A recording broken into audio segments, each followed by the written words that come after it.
Assalamualaikum warahmatullahi wabarakatuh.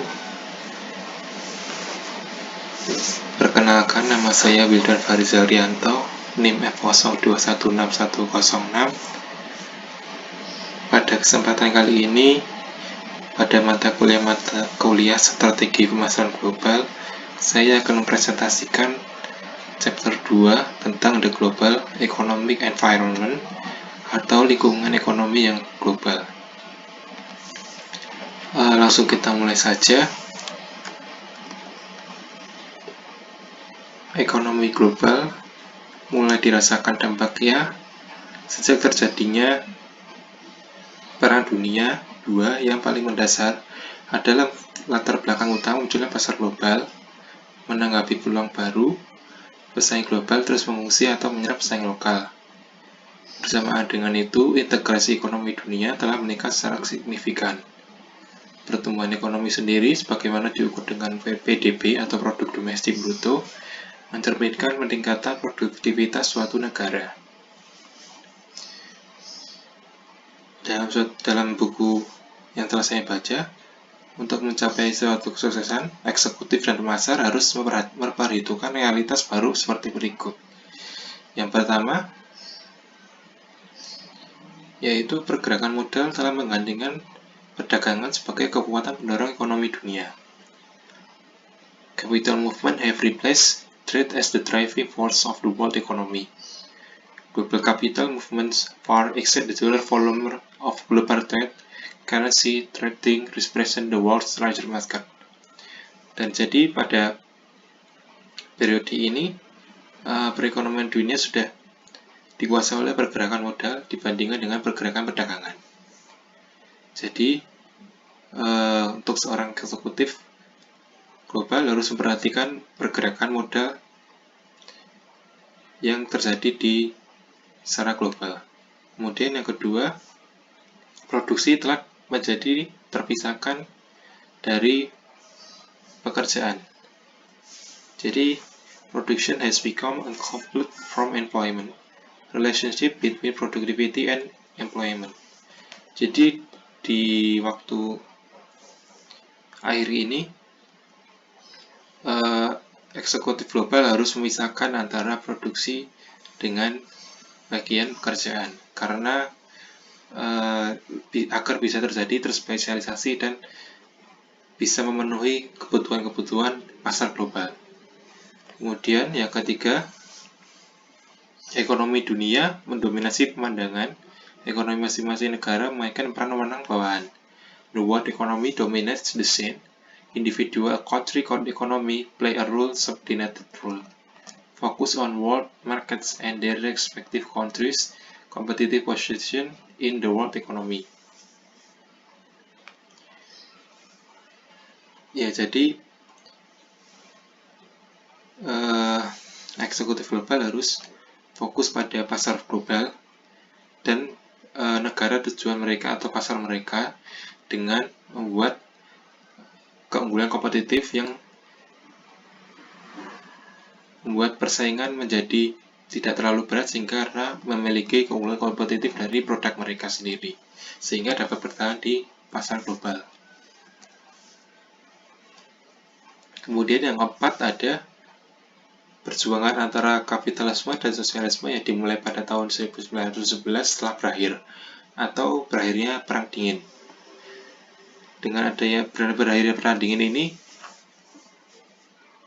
pasar global sendiri terbuka semakin lebar. Tidak ada negara-negara yang membatasi perdagangan antara satu negara dengan negara lain. Jadi, untuk melakukan perdagangan global setelah selesainya Perang Dingin, memudahkan para pemasar untuk memasarkan produk-produk mereka secara global tanpa adanya larangan-larangan akibat kebijakan-kebijakan yang merugikan seperti dulu waktu masa Perang Dingin yang lalu. Dan hasil dari Perang Dingin itu menimbulkan beberapa sistem perekonomian. Ada sistem kapitalisme, sistem sosialisme, dan sistem mixed ekonomi atau campuran.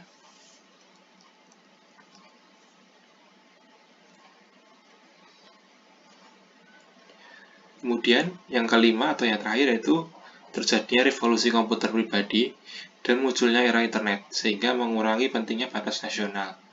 Tentu kita tahu bahwa dalam beberapa tahun terakhir ini perkembangan teknologi sangat pesat. Sebagai contohnya di bidang internet. Dengan adanya internet, kita semua dapat terhubung dengan setiap kolega-kolega atau konsumen-konsumen kita di seluruh dunia hanya dengan adanya internet. Dan dengan adanya internet sendiri, banyak sekali perusahaan-perusahaan global berskala global baru yang membuat produk biasanya di bidang teknologi atau internet. Dan rata-rata perusahaan yang bergerak di bidang teknologi dan internet itu mengalami perkembangan perusahaan yang sangat pesat, sehingga sangat mudah sekali untuk memasuki pasar internasional atau pasar global. Karena tidak ada batasan-batasan nasional, sehingga mereka dapat mengenalkan produk mereka ke seluruh dunia tanpa dengan adanya bantuan internet. Contoh-contoh perusahaannya ada Facebook, Twitter, YouTube, Google, dan masih banyak lagi. Dan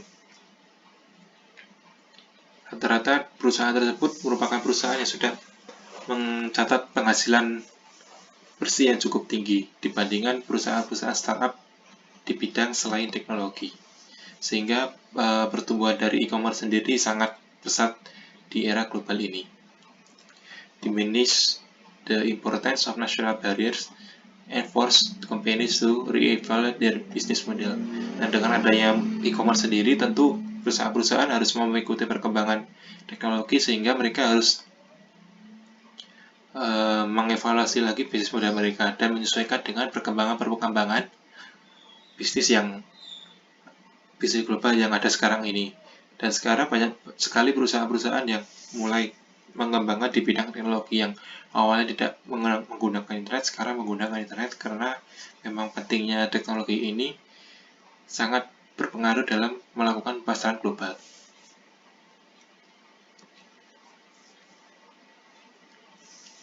Nah, sesuai dengan poin yang keempat tadi, setelah berakhirnya Perang Dingin, muncullah beberapa sistem-sistem ekonomi. Ada sistem kapitalisme, sistem sosialisme, dan sistem campuran atau mixed ekonomi.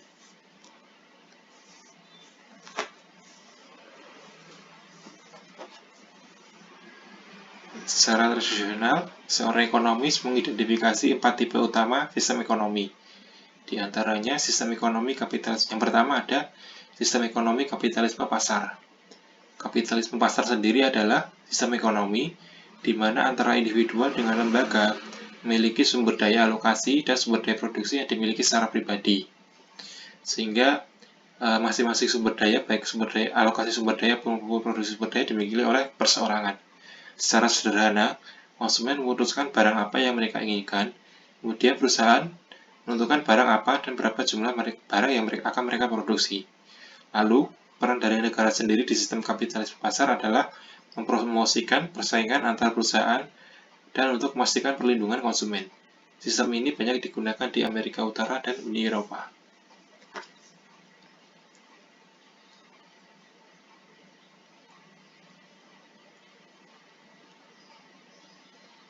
Kemudian, yang kedua ada sistem ekonomi sosialisme terencana sentral. Pada sistem sosialisme sentral terencana, negara memiliki kekuasaan luas untuk melayani kepentingan publik yang dianggapnya sesuai. Perencana negara membuat keputusan top sampai down tentang barang dan jasa apa yang diproduksi dan masuk jumlah apa. Konsumen dapat membelanjakan uang mereka untuk apa yang tersedia. Kepentingan pemerintah dari seluruh industri serta usaha perorangan adalah karakteristik sosialisme yang direncanakan secara terpusat. Kemudian yang ketiga ada sistem ekonomi kapitalisme terencana sentral. Pada sistem ini, alokasi digunakan secara luas dalam lingkungan keseluruhan kepemilikan sumber daya swasta. Kemudian yang keempat ada sistem ekonomi sosialisme pasar. Pada sistem ini, kebijakan alokasi pasar diizinkan dalam keseluruhan lingkungan negara kepemilikan. Empat pengklasifikasian tersebut berdasarkan dari alokasi sumber daya dan sumber daya kepemilikan.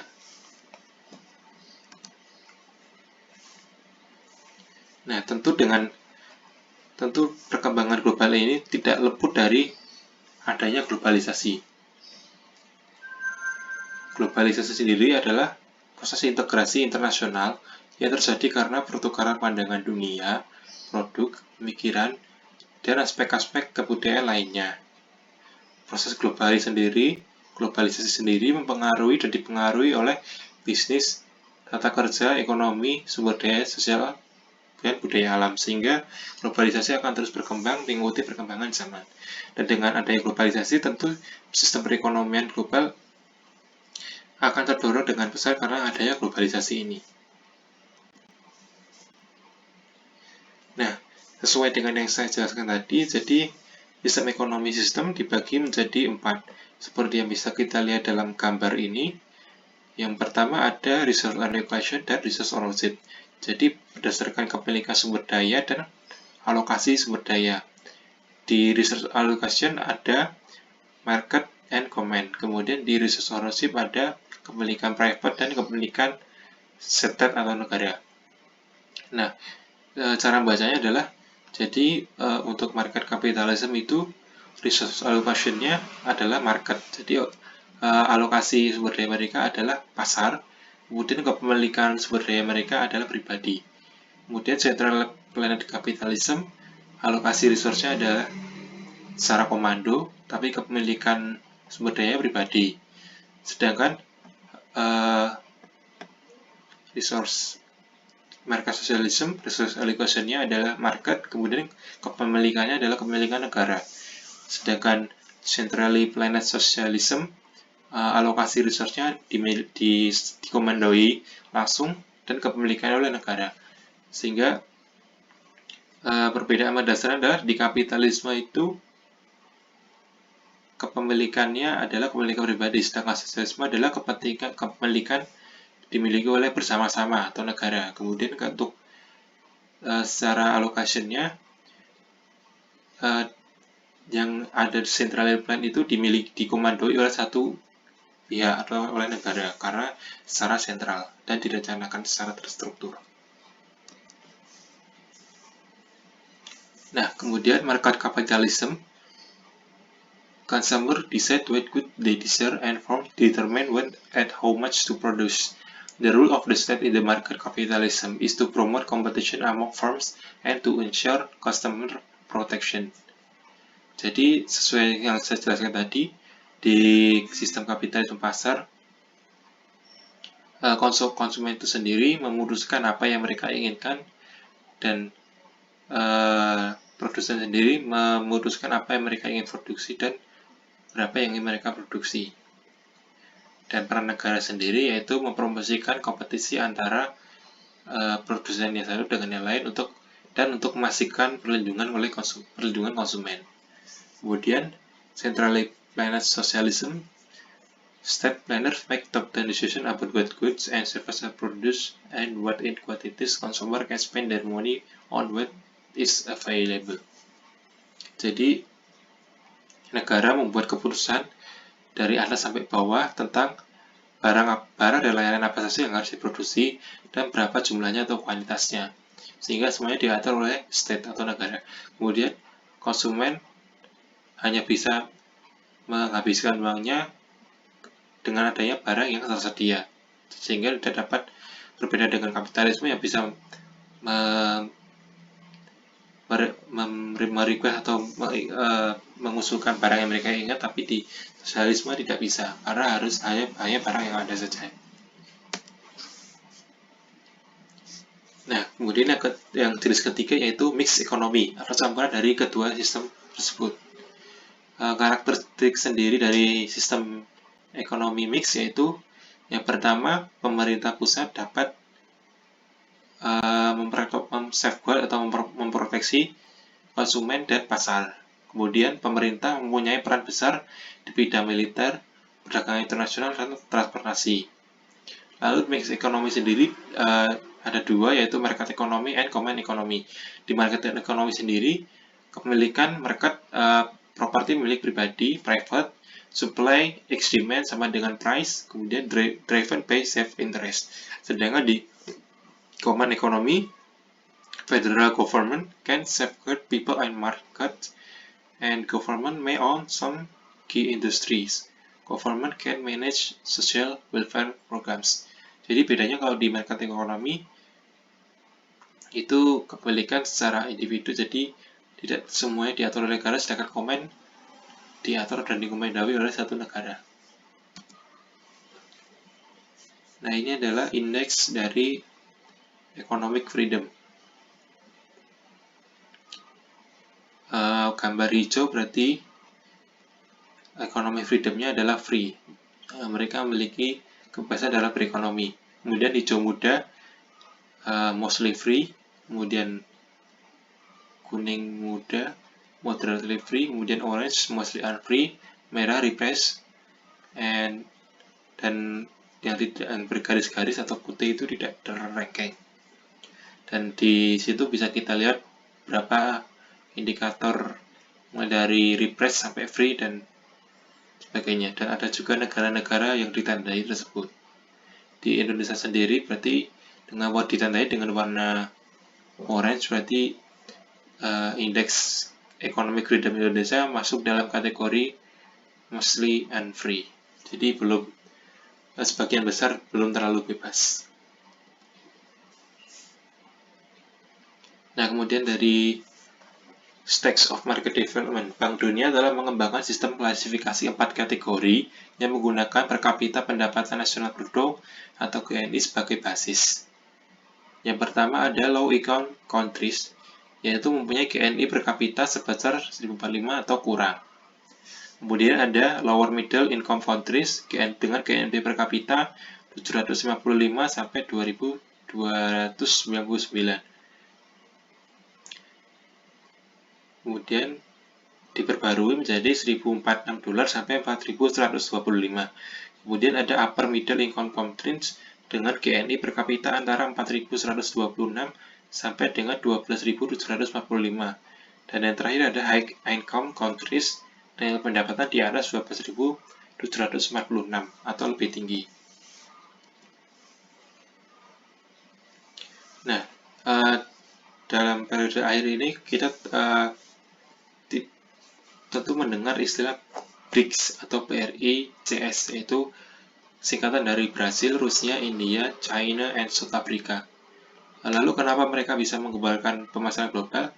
Karena negara-negara tersebut termasuk negara berkembang yang mungkin saja atau bisa saja menyalip perekonomian negara-negara yang sudah maju, mengingat pasar-pasar mereka yang cukup luas dan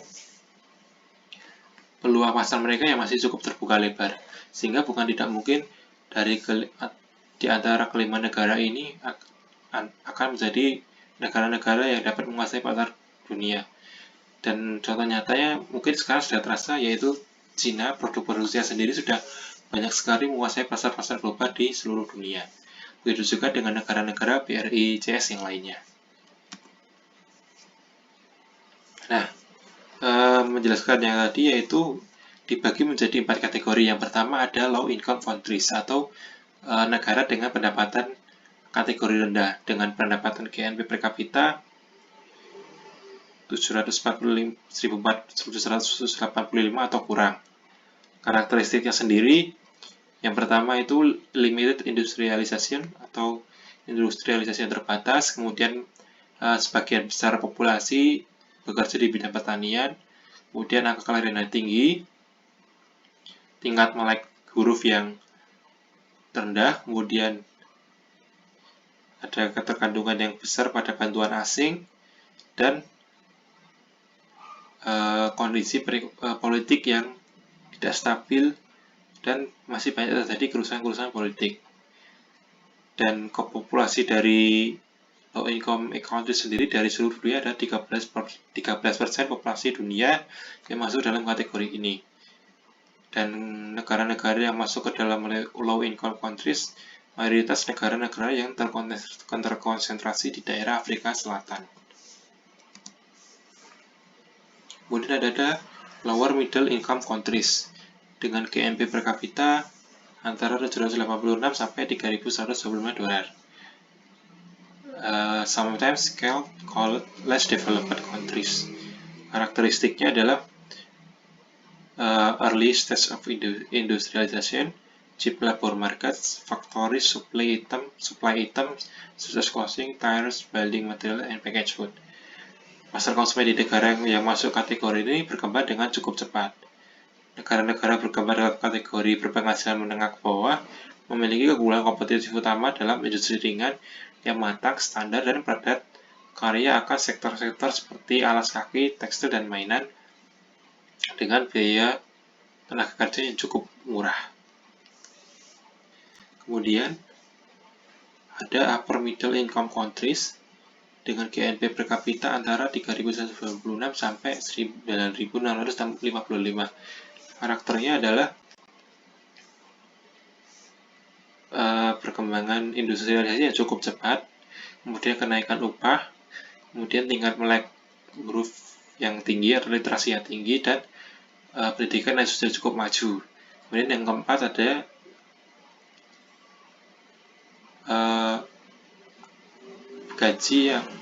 biaya gaji yang lebih murah dibandingkan dengan negara-negara yang maju. Contoh-contoh negara yang masuk dalam upper middle income countries ini salah satunya sesuai yang tadi, yaitu BRICS, Brazil, Rusia, India, China, and South Africa. Sedangkan di kategori lower middle income countries sendiri contohnya ada Indonesia dan Thailand. Kemudian yang keempat ada high income countries dengan GNP per kapita di atas 9.656 dolar. Kadang-kadang disebut adalah post-industrial countries. Karakteristiknya adalah sangat penting di bagian service, information processing, exchange, and intellectual technology. Mencapai 3 pendapatan saat ini melalui suatu proses pertumbuhan ekonomi yang berkelanjutan. Jadi, negara di kategori maju karena mereka mengalami pertumbuhan ekonomi yang selalu berkelanjutan. Kemudian tingkat kepemilikan untuk produk-produk dasar sangat tinggi di sebagian besar rumah tangga. Kemudian organisasinya selalu ke depan. Dan negara-negara yang tergabung dalam kategori ini tergabung dalam suatu lembaga yang bernama Organisasi Ekonomi untuk Kerjasama dan Pengembangan atau OECD. Contoh-contoh negara yang termasuk dalam kategori ini adalah Amerika Serikat dan negara-negara Eropa seperti Inggris, Prancis, dan lain-lain. Nah, kemudian ada yang tidak termasuk dalam 4 kategori tersebut, yaitu bottom of pyramid, yaitu the poor have no money, the poor are too concerned with fulfilling basic needs to waste money on non-essential goods. The goods sold in developing. Jadi bottom of pyramid sendiri adalah negara-negara yang tidak mempunyai uang sehingga mayoritas masyarakatnya memenuhi kebutuhan dasarnya dibandingkan dengan kebutuhan-kebutuhan yang non-essential. Dan nilai-nilai barang jualnya tidak terlalu mahal sehingga tidak ada kesempatan untuk pasar baru untuk membuat keuntungan. Dan rata-rata pasarnya tidak bisa menggunakan perkembangan teknologi, dan global companies that target view of the market will be criticized for exploiting the poor. Sering terjadi eksploitasi kemiskinan.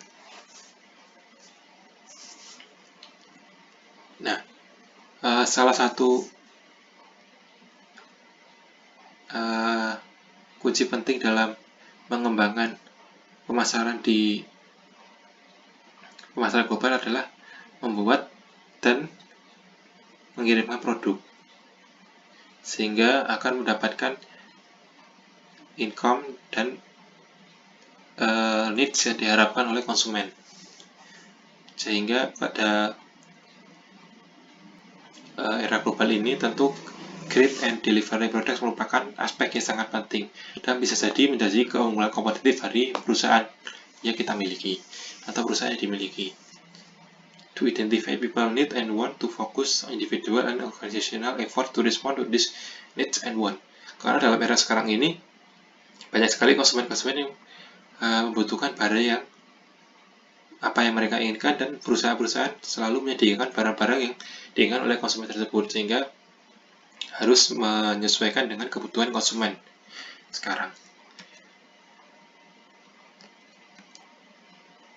Nah, dalam akhir-akhir ini juga muncul dalam istilah produk saturation atau saturasi produk, yaitu adalah presentasi dari pembeli potensial atau household yang memiliki partikular produk, sehingga dengan adanya saturasi produk ini dapat memberikan sedikit gambaran bagi pasar global dalam memasarkan produk mereka.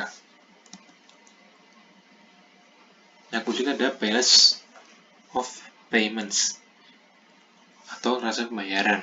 Transaksi pembayaran sendiri adalah catatan dari semua transaksi ekonomi antara penduduk suatu negara dengan seluruh dunia. Transaksi pembayaran dibagi menjadi akun lancar dan modal.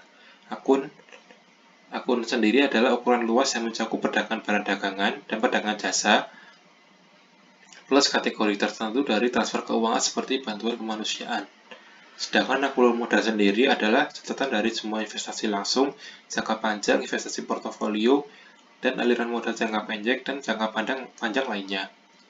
Negara dengan saldo akun negatif saat ini memiliki defisit perdagangan, yaitu harus keluar uang untuk membayar impor melebihi harus masuk uang dari penjualan ekspor. Sehingga sebaliknya, negara dengan saldo akun lancar positif memiliki perdagangan kelebihan. Fakta penting perlu diketahui tentang keseluruhan neraca pembayaran adalah selalu demikian dalam keseimbangan, meskipun ketidakseimbangan memang terjadi dalam himpunan bagian dari saldo keseluruhan. Dan neraca pembayaran sendiri ini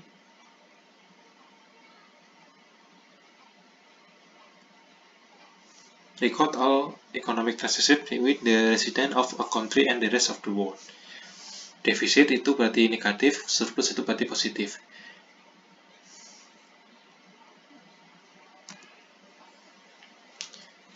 Nah, kemudian sekilas tentang keuangan internasional.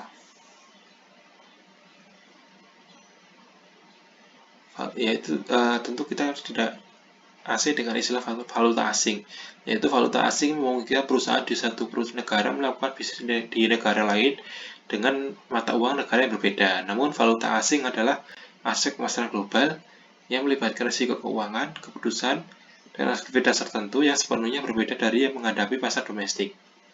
Pasar valuta asing secara harfiah terdiri dari pasar pembeli dan penjual di mana mata uang diperdagangkan untuk pengiriman spot dan masa depan secara berkelanjutan.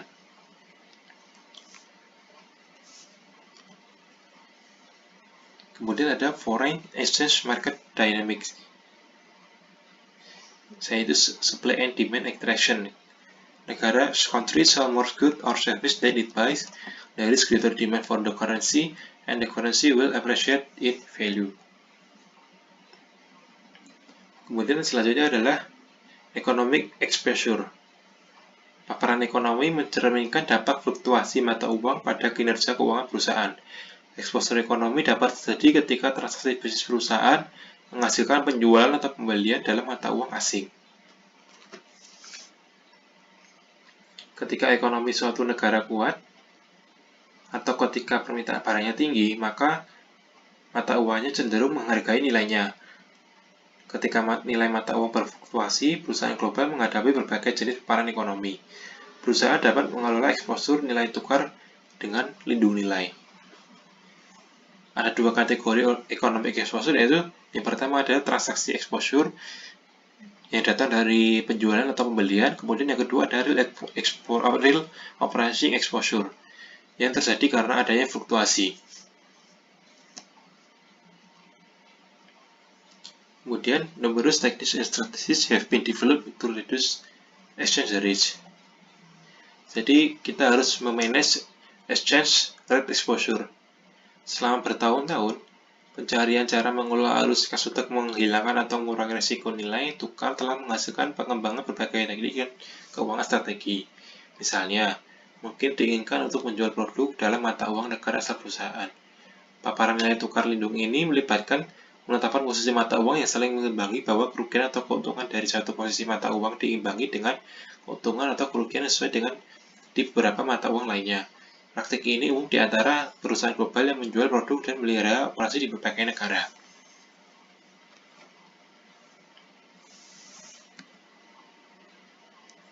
Ya, mungkin itu saja dapat saya sampaikan tentang sekilas tentang global economic environment. Kurang lebih seperti itu. Kurang lebihnya mohon maaf. Assalamualaikum warahmatullahi wabarakatuh.